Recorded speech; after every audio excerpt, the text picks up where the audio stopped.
श्री महर्षी मार्कंडेय महामुनी यांच्या जन्मोत्सवानिमित्त आज दिनांक 12 फेब्रुवारी रोजी पद्मशाली शिक्षण संस्थेत मोठ्या जल्लोषात रक्तदान शिबिर पार पडले। कार्यक्रमाची सुरुवात दीप प्रज्वलनाने झाली। त्यानंतर पद्मशाली शिक्षण संस्थेचे सचिव श्री दशरथ गोप यांनी आपले मनोगत व्यक्त केले। या प्रसंगी विविध ब्लड बँकेचे सदस्य उपस्थित होते। तसेच पद्मशाली शिक्षण संस्थेचे सर्व शाखेतील शिक्षक व इतर स्टाफ यांचा बहुमोल सहकार्य लाभला। पद्मशाली शिक्षण संस्थेच्या विश्वस्तांकडून अशी माहिती मिळाली की दरवर्षाप्रमाणे यंदाच्या वर्षी देखील रक्तदात्यांकडून भरघोस प्रतिसाद मिळत आहे। हा शिबिर संध्याकाळीपर्यंत चालत असून आतापर्यंत शेकडो रक्तदात्यांनी रक्तदान केले आहे असे म्हणाले। यावेळी पद्मशाली शिक्षण संस्थेचे सर्व पदाधिकारी व विश्वस्त आवर्जून उपस्थित होते। महर्षी मार्कंडेय जन्मोत्सव निमित्त आज भव्य रक्तदान शिबिर आयोजित केलेले आहे। त्या रक्तदान शिबिराची सुरुवात आता नुकतंच झालेली आहे।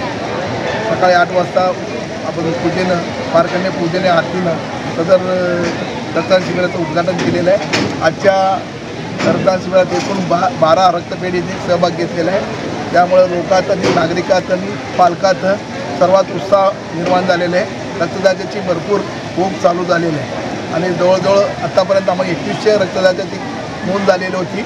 आता रक्तदाते संध्याकाळी 6 पर्यंत आपण रक्तदान घेऊ इच्छित आहे संस्था। त्यामुळे किती जण जवळजवळ 2000च्या वरती रक्तदानाची अपेक्षित आहे।